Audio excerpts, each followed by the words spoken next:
Here. And I will repeat myself and say welcome. We're glad to have you all with us today. The local author book club likes to spotlight some of our authors every once in a while when we can. And today we're talking with Herbert Wiens. Herbert's from over in Sandpoint, Idaho, and he's still local. We consider that local. And I'm looking forward to having him share his writing history with us and his books and why he writes what he writes. And the only two that we have at Auntie's right now are these two. I will show them to you. This one, and he can explain all about these books. Herbert, you've been writing for how many years? Well, actually, I wrote a little when I first got out of the service, a few years ago. But then life got in the way. So I've only been writing for seriously writing for the last 5, 6, 8 years, something like that. Yeah. Okay, cool. How many books have you put out so far? 5. 5. 2 different series. Okay. And I think there's a difference between the two, aren't there? Yeah. The first series I wrote, and while I was searching around doing the idiotic agent hunt, and then I wrote the first book of the second series and had it, and it was actually released, and the first book and the second book of that series were released before I got around to rewriting and re-releasing the first series I wrote. Well, and they're pretty different in content, aren't they? Yes. But I've run across a few things in the Love, Loss, and Honor series. The 16th century part of it, I knew from researching the They Have Conquered series. There's a book out there that everybody who's into history needs to read.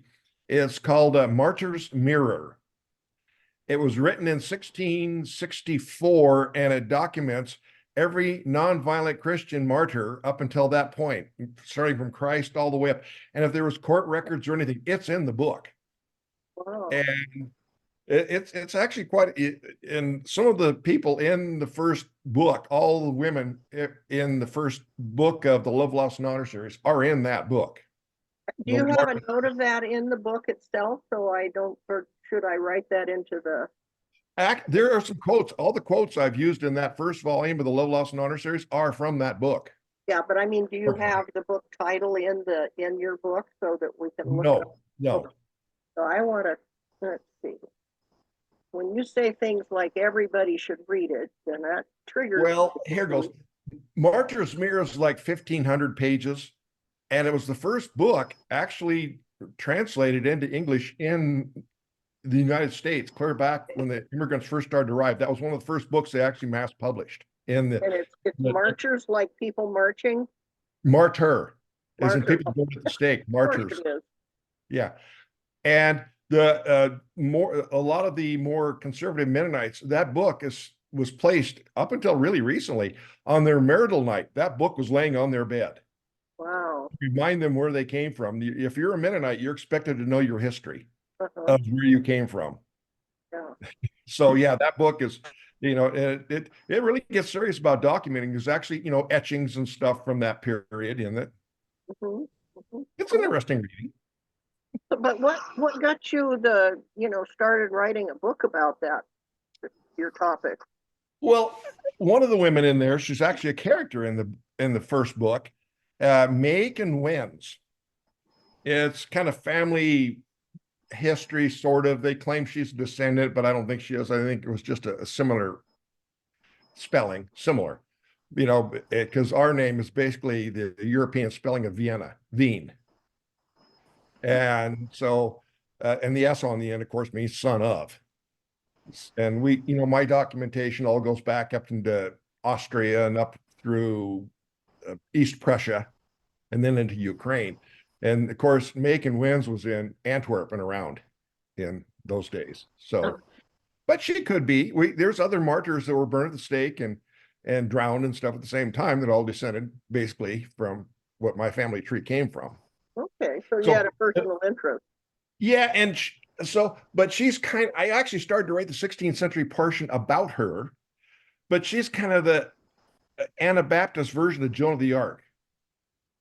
And so, no, I didn't want to make a fictional character out of her. So there's two of the four women of the group that were all executed together who nothing is known about. And so I picked one of those two, the American. I picked her to be the character because nothing is known about her. Wow, fascinating. So yeah, so that's where that all came from. I mean, those guys were serious back then about their religious differences. And then what about the second book in that series? Does that follow up? Well, the first book actually, you're gonna love this. I'm gonna screen share. Yay. Okay. Yeah. Well, now you've done it. Never mind. Oh, here we go. Now, where do I find? Oh, off of. You showed it. We got all this straight, but now the screen isn't doing what it's supposed to be doing. Here it goes. Let's minimize this and choose this one. Blah blah blah. Somebody stole it. Oh, here it is. Drag it. Here it goes. And I don't know. There. Can you see that now? Oh yeah. You can see the. It's gone now. Back to Bless its heart. Okay. Anyhow, there we are. We're back. Okay. So what I did is I wrote the 16th century portion first. And then I had to write, then I created the modern day woman as someone with problems and had her time travel to go back to learn her better way of doing things. She's really self-centered and goal-driven and selfish. So when she went back, she learned how to be like an actual real caring person. And my time travel is different from everybody else's. My time travel, your body doesn't travel. You actually have to die and your soul travels and occupies somebody else's body who doesn't want it anymore. Somebody tried to commit suicide or something like that. So anyhow, so she goes back to the 16th century and learns her lesson on how to treat people. Interesting. And in the second volume of that series, I actually can read the prologue if you want. Sure. First, I'm going to give you a quote from Martyr's Mirror. It's, "Thus we four were sentenced, and it will now be over for us." That was Janik and Van Munstorp, 1 a.m., October 6, 1573. In the prologue, 1573, "Heretics," the monks shouted. Matrons along the avenue spat at them. Insults hurled from every direction. Harlots, Jezebels. Laughing street urchins dressed in rags run alongside the cart, poking at the religious fanatics with sticks. "Stay strong, sisters," a man yelled from the back of the throng.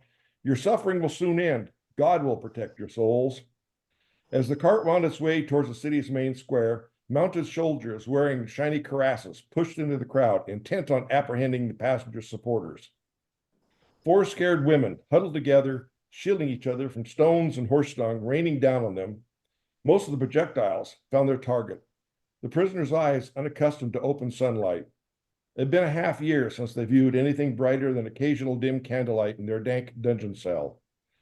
4 wooden stakes stood sentinel in the square, marking the terminus of the women's life journey.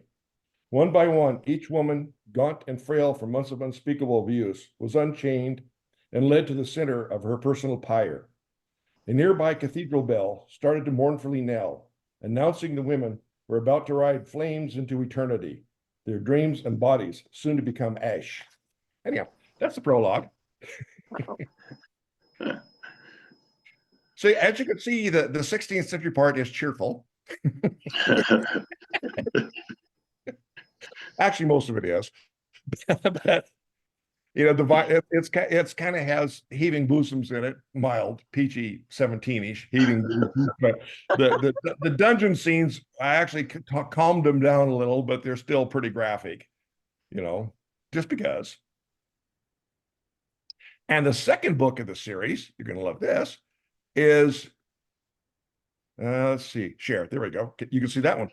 She is now back in modern times in the second book. And she's a war widow. And her 16th century blacksmith love interest time travels and shows up in modern day Washington State. Oh my God. 440 years in his future, he's trying to make sense of what in the world. So he does the only thing he can do, really. He becomes a cowboy and blues. And that's about their story. I'm just muting Elena so that we don't hear her dog bark. I'm sorry. Yeah, we're And- taking care I'm of it. trying to. Yeah. Elena, can you mute yourself so your dog doesn't show up on our tape? Oh, just did it. Okay. And there's actually going to be 4 books in the series. I'm working on the 4th one at the moment. The 3rd book of the series is her son is now 18 and he makes a horrible mistake, and his high school girlfriend takes off. And I mean, it goes worldwide now. It's got Greek and Turkish crime lords, and it's got, she ends up getting Stockholm syndrome. I even have Hutterites in it. So I mean, we covered the whole gamut. And so the 4th book of the series is going to wrap it all up. But Cool. isn't that special? How do you classify these books? Okay. I haven't found a drop-down box yet. I call them tragic romances. You just hit your if you're trying to unshare, just hit your share button again. I did. I'm sorry. Here, I can unshare them all. Did I unshare them? You just want to unshare everything, so just hit your share button down below. New share. Your screen, share screen. You want to hit that again? There's a share button. Stop share. There we go. Okay. Yeah. There we are. I'm back. And my front's here too. Anyhow, so yeah, that the 4th book of the series, there's as the series goes on, the time travel lessens a little bit, but there's still a little bit of time travel in them. And the 3rd book of the series, a guy dies and comes back. Her husband dies and comes back 10 years later. So he's in the 3rd book of the series. So, but nobody recognizes him, of course, because he comes. You have to come back into your blood relative's body. Yeah. So he comes back into the body of his cousin, who was a Los Angeles police officer, who was theoretically killed in the line of duty, and they revived him, and he came back into his body.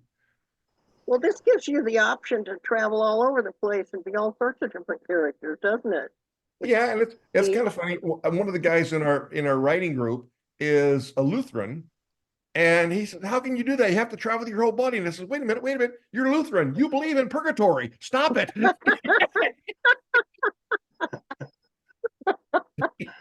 Of course you can travel without your body. Well, cool. I should tell you the 2 that we're talking the most about, these books, are available at Auntie's. If you get them, if you want to read them, which of course you should, don't forget to ask for your 15% book club discount. Now, if you go on the website and try to order them, that won't work, because what we have in the store are books that Herbert brought in, and it offers discount. Ingram does not. So yeah. Okay. Well, they are on Ingram and that other company that shall not be named. Yeah. And of course, on Ingram, but we can't order them through. You can't go through our website and order them because it won't give you any discounts or anything. And I'm not even sure with its low discount setting that we can even order it. So I think I put the highest discount you can get on Ingram at the time, I thought. But and the first 2 in that series are on audiobook, and the 3rd one will be someday. Cool. So, and then the other series, which, here we go again. You're going to make me do it. Screen share, blah, blah, blah. Minimize this, pick this one. There we go. Theoretically, you can see that, right? Oh, You can't see that? did you hit screen share button at the bottom again? Yeah. On the controls for Zoom, not anything else. It's your Zoom controls. Well, my Zoom went away, bless its heart. And you went away. You're There we still go. on Zoom. You don't need Zoom. Well, yeah, well, my computer did a weird thing and minimized you guys. We'll ignore it. But anyhow, the third book of the series is this one. If you can We possibly see can't it. see anything because Yeah, whatever we did, can't see you. blacked out your video. Here it is, heavy sigh. If that means anything, screen share. Let's see, blah, blah, blah, blah, blah. And I got to hit this. And then I got to go here. And I got to hit share again. Or I might just give up and say, never mind. Go over on the lower left-hand side and hit your video, your camera, because that's where we lost you. Oh, start video. Yes, please. Thank you. Now Okay. you're back. Okay, anyhow, I'll just hold it up. There you go. This book here is the Easy. two series. This is the one about this picture was actually taken in the Yenikui Refugee Center in Constantinople in late 1921. Uh-huh. It's my family, basically. The book is about them. I call it historical fiction because they're all dead. So a few things have been modified, but every person whose actual whole name was used was an actual real person. All the events, the machinery, everything, battles, everything is actually completely historically accurate. Uh-huh. And just for the fun of it, I'll read you the prologue to that. Okay. Every exhaled breath propelled the old man closer to his final fate. His frail body was giving up the fight. Legs that carried him through some of the most turbulent times in history lay uselessly still. Ears that were subjected to the explosive sounds of wartime munitions and the rhetoric of violent social change heard only his weakening pulses of blood. Hands that joyously welcomed new life into this world and mournfully held loved ones as they slipped from it lay numb at his sides. Using eyes that refused to surrender to time, he spent his remaining earthly hours studying the water-stained, textured ceiling in the room, which had become his prison cell. A lone spider made its way across the interconnecting mint green waves of plaster. Lint and dust clinging to the spider's burgeoning web amplified the illusion of foam riding on turbulent seas. The sight washed a tsunami of memories over him, memories he had spent a lifetime compiling. And then, of course, it goes into the first chapter where he's on a ship coming back from the States to Ukraine. Cool. Basically, it's a family, extended German-ish Mennonite family living in southern Ukraine during the Russian Revolution and World War I. Uh-huh. And book one covers from 1894 to 1922, and then book two picks up most of the families in North America in 1922, and a couple of the sisters stayed behind and went through Russian gulags and World War II and stuff, and the rest of the family came to the States, and some fought in World War II, yada, yada, yada. And it covers from 1922 to 1966. Well, let So, me see. I'm looking. I don't think Sue has written a novel yet, and Patrick, I don't know if you've written something, but everybody else here has written. You've written 6 things. Wow. So where have you been all my life? You should be on. Well, but I write under John Canday. Okay. So But that, you're and not- they're all in Antes. Okay, cool. Well, folks, I think you might have some questions. I was going to say, as writers, you might have some questions for Herbert about what he went through birthing these things and trying to get an agent. You want to talk to them about that, Herb? They can ask you questions. We can have a Q&A here for real. I have no filter. I have a question for you about your first series, where the woman's husband dies and comes back, and her 16th century, I guess, love interest morphs into the present time. Do they meet? Yes, but of course that's going to the husband, when he comes back to life in his cousin's body and adopts a girl, and he kind of comes touring around the Northwest, out of LA, and he doesn't announce who he is. He's mad at her. You'll find that out in the first chapter of the second book. He's mad at her because he finds out she's been unfaithful to him. In And but in a different time zone. well, no, without giving away too much, in the first book, Okay. she had, because she is gold driven, and she has an affair. And after 10 years of marriage, she has an affair. And then she gets a guilty conscience and goes to break the affair off. However, there's a sub plot going on where there's a serial killer. And it turns out the guy she's having an affair with is the serial killer. Aw, you weren't supposed to tell us that. Well, I haven't read it yet, I Herbert. doesn't, you Yeah, won't find John out. Phil- That's just, and then in the second book, everybody's still living here except for him. The husband gets killed between books in Afghanistan. He's in the military. And so the second book opens with his funeral. And anyhow, so he comes back in his cousin's body. But Oh, 10 years, yeah. and he doesn't It is. actually come back to life until the third book. And And that's when he's mad at her. yeah, and he's unhappy with her because that's his one thing is he hates cheaters. That's the first thing she realized when she met him in college is he hates cheaters. He hates people that cheat on tests, at work. He hates any kind of cheating at all. Okay. And so, Well, people are going to have to read your book just to make sense out of it because it's all over the place. and you'll hate her in the first half of the first book. You'll hate her because, she's selfish and makes some really, really bad decisions. I don't hate selfish people and people that are, because that's me. I've always been that way. So how can I hate them? Wrong. Oh, Joyce, you'd always say that. I hope I've outgrown a little bit of it, but you don't know who I was back when, okay? Any other questions for the man? And she said that with italics. She Well, does- maybe you could tell us a little bit about your research. It sounds like you delve into all kinds of countries and different times. And Yeah. so I would imagine there's a lot of research. Well, doing the genealogy search, because I'm really into the family thing, at least I was. And my grandfather was one of 17 kids. And my great grandmother outlived all but 9.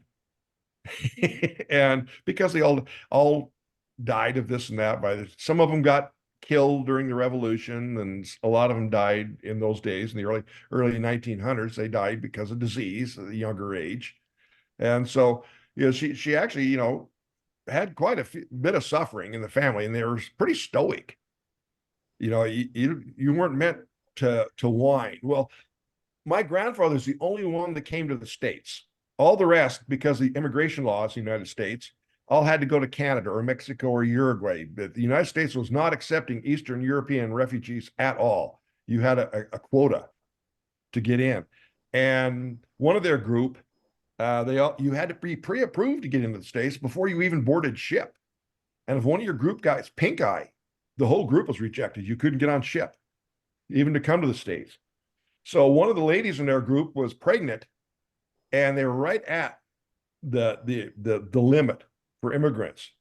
And 2 days before they were supposed to board ship, the woman gave birth to a baby, and that put them over the limit, and she was rejected to immigrate. And luckily, one of the ladies at the refugee center's father was an undersecretary of something or other at the Department of the Interior, and she got a special variance due to to get that woman and her 2-day-old child onto the ship. And so that's Good for her. Good for her. And Ellis Island had the biggest hospital in the United States. When you got off the ship, they checked everybody, and they put you in the hospital and would not let you out at the shipping company's cost. And if it was something they decided was an undesirable illness that they couldn't cure, they put your butt right back on that ship and sent you back at the shipping company's cost. If you were under 12, they threw one of your parents on the ship with you to send you back. And if you were over 12, they sent you back by yourself. And that was our immigration at that time. So Wow. And of course, you couldn't get back into Russia because that was after the revolution or during the revolution. And Russia declared if you left on your own accord, you no longer were a citizen. They revoked your citizenship the second you left the country. So you had nowhere to go. Anyhow, so all my other great uncles and aunts made it to Canada. So I've got, and every one of them has 8, 9, 10 kids. So there's a bazillion relatives in Canada. We have some huge reunions up there. And of course I get journals. I've got my grandfather's diaries and journals, my great grandfather's diaries. I got letters from all the cousins to each other documenting all this, as they went through it. And I knew exactly how much money they paid for a bushel of corn coming across on the Canadian Pacific Railway. So I know all of that. And Tabor College has all the wreckage from the refugee center and all their letters. I have letters my grandfather wrote complaining about his immigration bill to the refugee center and stuff. Tabor College and all that. So, Wow, neat. Second books, those second books that you said, Herb, yeah, that's the They Have Conquered series. they have conquered. Okay. So, what's the next question? That's interesting when you find all that stuff out, isn't it? Oh yeah. Well, again, I was raised. The other half of my family, my maternal side, I couldn't find a single person that wasn't here before the revolution. So between the two sides, my dad coming over when he was like 12 or 13, and my mom's side, who's here since before the revolution, you do a lot of tinkering with your past, studying Yeah. different so yeah, it's an interest that I share with a bunch of people here. Herb, where do you write physically? Where do you write? In your home, outside, on the road? What do you do? You're looking at it right here in this chair. I asked that question because I cannot write at home.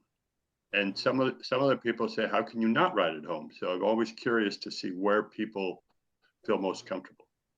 Well, you do have your inspiration. You write a lot in your mind as you're driving or traveling. I went back, I took the train, Amtrak, back east a few years ago, and just sitting there imagining on the train and thinking about it, then visiting distant relatives, that came over in the 1880s on my paternal side. So you're constantly writing in your brain, running scenarios past yourself. And those are the best, that's your best prose typically when it's in your head. And when it finds its way to the page, it's like, what in the heck? That's actually how on the first series, that Love, Loss, and Honor series, that's how I got the Hutterites into it. There is a charity auction at the Mennonite Church in the Sprague's, Ritzville. right at the Sprague's Deal Road exit, halfway between Ritzville and Moses Lake. That rest stop there. If you look off to the north just before you get there, there's a Mennonite church out in the middle of nowhere. And the first Saturday of every October, they have a charity auction for MCC, which is their worldwide something or other. And that one little dinky church never does less than $100,000 that auction. It's a great auction. I've been there. Oh, the last time I was there, I was sitting whining about a few things and wishing I had more sausages and really fussing that they didn't have any runza. I love runza, which is hamburger and cabbage or sauerkraut all fried together, wrapped in a bun and cooked. Wow. Anyhow, and you may not know this, but there's like 6 Hutterite colonies around Moses Lake. And there's a bunch of Hutterite ladies there, and I got to talking to them because they speak Plautdeutsch too, which is a combination of Dutch and Low German. And Hutterites are not like the old Amish and stuff. They actually are high tech, but they are still a colony. I mean, they have cell phones, but they all share.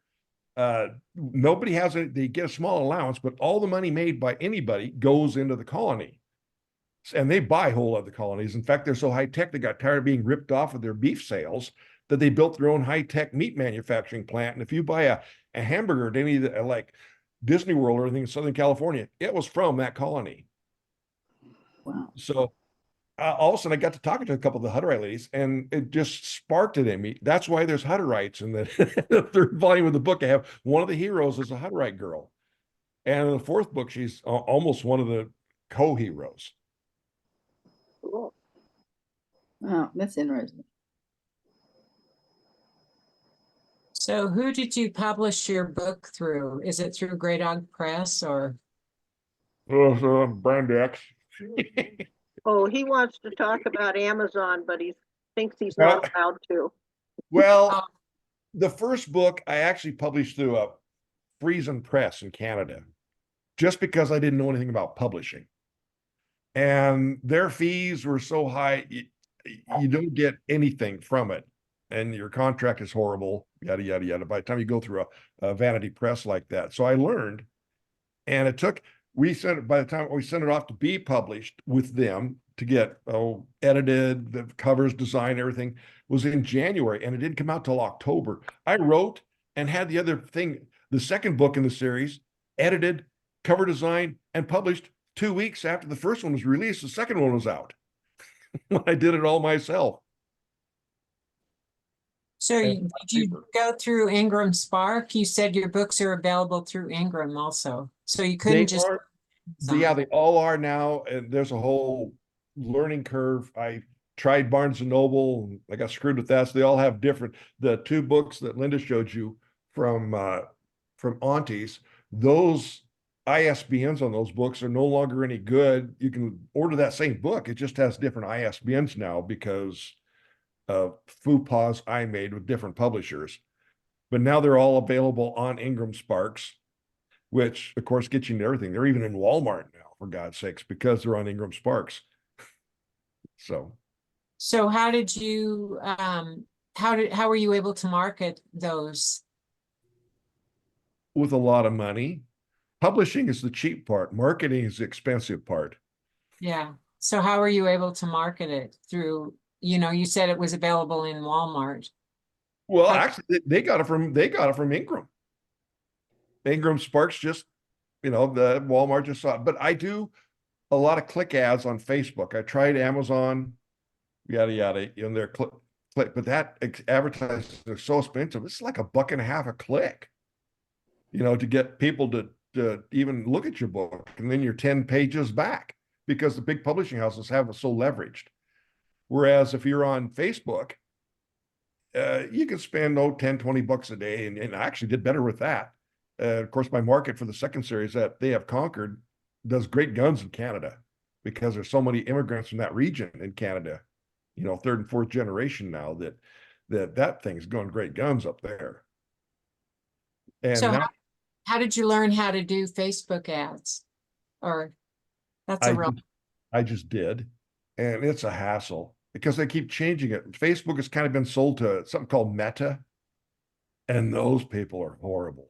You had to figure out, and my computer's slow enough that if you try to change something, the computer freezes and you go back and you say, okay, it's already hit publish. Oh no, it shows up at the top. You got all these changes that you made, but it didn't accept yet because the connection was slow enough that it's horrible. Oh. You have to go back a couple of days later and change it all. And I actually, there's a program that actually was turned on to me by you guys. Actually, it's Dave at Kindle something or other. It actually tells you how to pick keywords, search words on Amazon if you want. And there's another program that's about the same thing. And I've been getting onto BookBub or whatever that is, and I haven't figured that one out yet. I know I don't like Goodreads. I don't like those guys at all. Which is owned by Amazon. Yes, it is. Our meeting later in the month will be about search engine optimization and some places you can go for good training or articles and stuff on that. So I'm studying it this week. I have a crash course in SEO. And on the 17th, we'll be having our regular meeting again at 7 p.m. in the nighttime. So. But so far, what I found is that I haven't been able to beat the Facebook thing. It's a hassle to deal with, and it's, I've gone down and tried finding publishing help, advertising help, and at Sandpoint, there's a bunch of advertisers supposedly, and I go into them, and they are social media advertisers for people that want to be social influencers. In Yeah. Sandpoint, there's like 3 different firms of people wanted, so you can become a social, and they make money in Sandpoint by people that want to take butt pictures of themselves in the bathroom mirror. I'm going, what the? Yeah. And none of them know how to do, Facebook. They have to actually contract the Facebook ads and that kind of stuff out. It just boggles my mind to have that big of a market for people that want to be social influencers in North Idaho. I keep getting emails from people who see the websites that I have for us on WordPress. That's what it's called. Anyway, and they yeah, a good site and blah blah blah, but you don't have the major coverage on Google that you should have, and we want to help to help you make more money. And I have to write back to them and say, I'm not selling anything. There is no way to make more money. This is not about revenue stream. Leave me alone. I'm one of those people that rightfully or wrongfully believes in allowing, I'll call it the universe, to just bring people and so I don't do a thing and I'm getting all sorts of followers. So what can I say? Well, I don't do bad on Twitter, but authors tend to be left-wingish. and so they hate that Elon has taken over Twitter and changed it to X. They hate that. I mean, it's a constant rant about it all the time. As soon as he bought that, I dropped off Twitter. I won't go there. I won't follow it. I won't advertise. I won't do anything on Twitter because that's a whole, man, he's a trip. Anyway. A lot of people have done that. They're all going to other sites that I have a hard enough time just figuring out Twitter. And so I have my people I follow and they follow me, but and again, I've had some pretty good marketing off of Twitter. I've got a lot of reviewers and people sharing it and that kind of stuff off Twitter. Well, there's a lot of decent, nice people still on Twitter because they're willing to wade through the shit, excuse me, recording, and find what's good and so. And you got to be careful because a lot of people you're friends with, so all of a sudden break in. I've had to mute a few because they're really supportive of your books and everything, but then all of a sudden they break into a tirade, Canadians ranting about the politics in America. You go, and what business is it of yours? Go back and whine about Trudeau. Stop. Yeah, it's a trip. Anyway. Herb, it strikes me that there's would be a large writers community in Sandpoint, or at least the area. Is there? You're going to love this. What used to be the Idaho Writers League was statewide for 80 some years, and it broke up 3 years ago. So every local chapter is now their own little chapter. And the Sandpoint Writers, we call it Sandpoint Writers on the Lake. And then there's one in Coeur d'Alene, the I don't know, Kootenai County, whatever. And there, of course, there's the one in Palouse. And between those 3 chapters, there's more writers than the whole rest of the state combined, basically. And yes, there's a huge community in Sandpoint.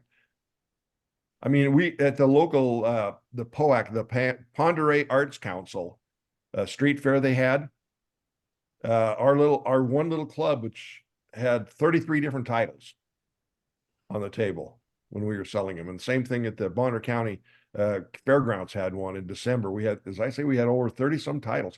And there's a few writers in the group like Foster Klein who has a publisher, so he doesn't put his books out because he's got a publisher and they won't let him do things like that. Yeah, Spokane authors here in town, they have a large contingency, and at their meetings they have a lot of books on the table too. Just at their meetings, and then of course they're spread out all over doing signings and stuff like that. And we do Zoom just like this, because that's all started during COVID. And now a few of the group, like Bill Collier, he's a ex-military helicopter pilot, and he flew for the CIA afterwards, and a few other things after he got out of Nam. His wife has asthma, so she couldn't take the forest fires last summer, so they moved over to the Olympic Peninsula. And he's on Zoom all the time with us. Yeah. And we actually have one lady, she was in Minnesota, I met her on Twitter, and she was here studying. She's from Northern England, right on the Scottish border. And she was in Northern Minnesota studying dialects for a doctoral thesis. I'm going, really? And so she joins us every now and then from right on the Scottish border in Northern England. Yeah, it's pretty cool Yeah, what that's we can do these days. Well, any more questions before we were? Can I Elaine, ask? Yeah, I have a question. So have your sales been active? Yeah, I actually just took out a huge ad, more money, for Kirkus Reviews, because I've done some research, and libraries, bless their hearts, I thought they bought off Ingram's catalog or something. Oh no, the local librarian and a couple others I talked to say, no, we read Kirkus. And if we say something in there, so I bought a big Kirkus spread that goes into their print magazine and their regular magazine here the first part of the year. And every time you log on to Kirkus, they got a scroll bar across the top where they rotate different ads, and mine is one of those ads that are in that. Well, but have you been selling your books? A Review. lot of them. You'll find if you put an ad in, I'll break even. That's all I care about, is breaking even. So I can So you- spend $300 in a month and I'll sell $300 or $400 of the books, especially in Canada. Okay. But which is the whole point of the Kirkus ads, to put up the Love, Loss, and Honor series, which I like better, but that's the harder one to produce because you're fighting with titles like Outlander and all these other romance novels and stuff. Which is why I'm doing a lot of research right now on how to by search engine keywords and stuff, so people will find you easier, and actually use a search word. It'll get you instead of 20 some pages back from the other thousands of books out there on, website when they go on to find you. It's like walking into Auntie's and going, okay, where's your book section? If that's your keyword, book. You walk in, good luck. well, we're going to have an interesting year coming up. We've got all sorts of stuff in the work. And so keep your eyes open for the newsletter that comes out. We have availability directly to the Spokane Library System. Particularly good places for signings would be the South Hill and Shadle, I think, are the two with a lot of traffic. And I'm working with Sharma at the library to be able to plug in people if they want to do signings. And if we need to give her a couple of months advance notice, and that they'll promote them within the library promotional system. In late April, Eric Schubaugh is working on a wonderful thing. It's a nifty. I wish I could think of. Let's see, Northwest. He called it something. Northwest Indie, not convention, whatever it is. Anyway, you'll see stuff on that, and that's going to be at Auntie's. We've already got several writers from each of about 5 local groups that their writers are going to be there signing their books, and it'll be a day-long event. And I talked to Sharma, and I've made arrangements to snag their big conference room up on the 3rd floor so we can put in some things there during that day. There will be workshops if somebody has a short workshop that they would like to do. And then authors that will not be able to be a part of the thing at Auntie's can go down, they could be down the street at the library that same day. And so we'll coordinate that for everybody. I've got upcoming, let's see, in February and March, I have 2 of one out of Canada, which I'm hoping, I don't know. But anyway, I've got one out of Canada that will come in, I think, mid-February for our meeting, and one out of the States called Atmosphere Press, and they're coming in March. They're hybrid publishers. So, some people think of them still as vanity because you can hire them to do various services and stuff, but they actually do produce the books and I guess send them out. I know that I checked out Atmosphere Press, and they have a whole bunch of their authors are members of the Authors Guild, which is a big organization. And I take that as a good sign because, and I've looked and read stuff from some of their books, and they're very good writers. They're, you know, professional writers and all. So there's those kinds of things going on. So I hope you'll, you know, keep your eyes open if there's any of that of interest, and plug into it, because and send me suggestions if you have more and different ideas and different publishers that you want me to contact about possibly doing something, and topics that you might want to see covered. And Patrick, I'm going to write to you. Trying to stay under the radar. I failed. You did fail. You did it, but I'm sure there's people would love to know about what you're doing. So we'll see. You know, it's up to you. You don't have to do anything you don't want to do. We just won't ever want to take you again if you. No, I'm just kidding. Anyway, any last minute? We're just, you know, we've got a few minutes left, but we can always stop early. My goodness, we used to run late all the time. So maybe this new year we'll be doing a little bit better. I have another question for Herb. Yeah. Your They Have Conquered series, you have 2 books. Are there time periods for each book, or how are they segmented? Yes, the first book covers from 1894 to 1922. Basically, something like early March in 1922. And the second book picks up in Ellis Island and goes until Gerhard's death in 1966. Okay, thanks. And a lot of people actually like the second one better, if that's a word. Betterer. Better. And as I say, they're completely historically accurate. Yes, I had to make a few things like my great uncle Johann, when he came home from the war in the Caucasus, you know, I had him coming home with a wife.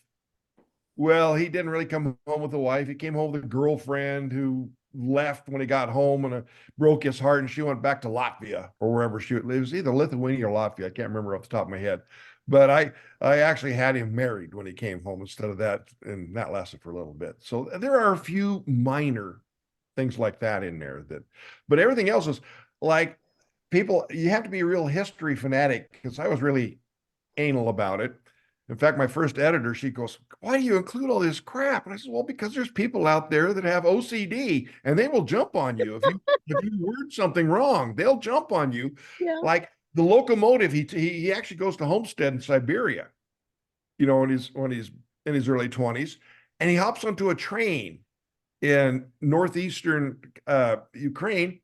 And I put the train's engine number down there. And she goes, "What in the world is that?" I said, "Well, that was because that particular engine is in the Moscow Museum. It was just started service right there and ran that route. And that actually ended up being Lenin's personal train later on in life." And she goes, "What?" Yeah. And you have to use the right rifle with the right caliber. Mhm. I had one guy jump on me. There was a scene where a cavalry unit was harassing the villagers. And one of the guys, they had what they call Tushonkas, which are carriage-mounted machine guns. You see in the period of the Civil War, I mean, their revolution, and they were called Tushonkas. Well, they're the old style, you know, almost weird-looking machine guns. Well, I wrote down, bear in mind, we're in a cavalry unit, and I wrote down that he cocked the machine gun. Oh my God. The retired cops and military people, "Oh no, you don't, you charge a machine gun." Listen, moron. We're in a cavalry unit. If I said charge, people are going to think they're rummaging through the town. No. And plus, with today's readers, they're going to think somebody pulled out their American Express card. No. They don't know what, you know, charging means. So I left it as cocked. And people do jump right on details like that. Yeah. Yeah, we have a lot of people in our society who are want to correct others, don't we? Well, when it's glaring, me and Hallmark movies, I go berserk on Hallmark. You know, the people that write them don't get out past the city limits. They've never gone 6 blocks past the local Starbucks. For God's sakes, what do they know what it's like in flyover country out here? And they write the most asinine scripts. You know, you're supposed to be in southern Alaska at Christmas time, and there's roses still on the bushes. You're going, Well, the way it's getting, it might be true pretty soon. Right. Okay, folks. Well, I look forward to seeing y'all again in the future. We've got a couple of brand new authors that just showed. Actually, we've got 3 new people here that just may be handy at telling us about their stuff. So look forward to that. And thanks again. And I don't want to cut you off if you have one last something or other. But, okay. Great to meet all of you. Yeah, very Thank nice. you, Herb. Thank you for including me. you're Thanks for welcome. joining. Make it. Both Elenas, you're both welcome. And I swear to God, I won't confuse you next time. Well, we're both blonde and we both have dogs, so. Okay. Oh. Now you got dogs. Name I becomes do. more and more popular. Oh, Thanks, Annie. thanks, Thank you. Linda. Thanks, Roberta. It was great Yeah. talking about your It was work. Thanks, good Liz. seeing ya. Bye-bye. Have a good month. Till next month. Bye. Bye. Bye. How you feel, Herbert? I'm pretty well. I've been trying to screen share that Kirkus ad on the bottom, not on the screen. I've been trying to attach it into the dialogue at the bottom, and I'm giving up. Yeah. You know, I've been able to share links before, but for some reason, this time it just hates me. The whole world just hates me. On the little dialogue box for that goes with the session. It shows me the whole ad. I've got them all in a file, and Oh yeah, no, I thought you meant our little, what's it call it? no, it just on the sidebar here, Yeah. the chat. So anyhow, well, thank you for your time, and Yeah, thank you. You did a great job. well, Even I'm probably though I high. almost didn't high get on- done, but Yeah, I'm high on Tylenol right now. oh wow. That doesn't help, does it? Well, I'll live. Yeah, okay. Mm. You did a good job though, really. I hope so. I do tend to talk a lot. Well, that's good for something. You're making a presentation, so you know. Yeah. Well, I didn't want to bore anybody. I hope it didn't bore anybody. So No, they had a good time. Thank you. okay, Appreciate it. Take and care. we'll see you next meeting. Okay, bye-bye.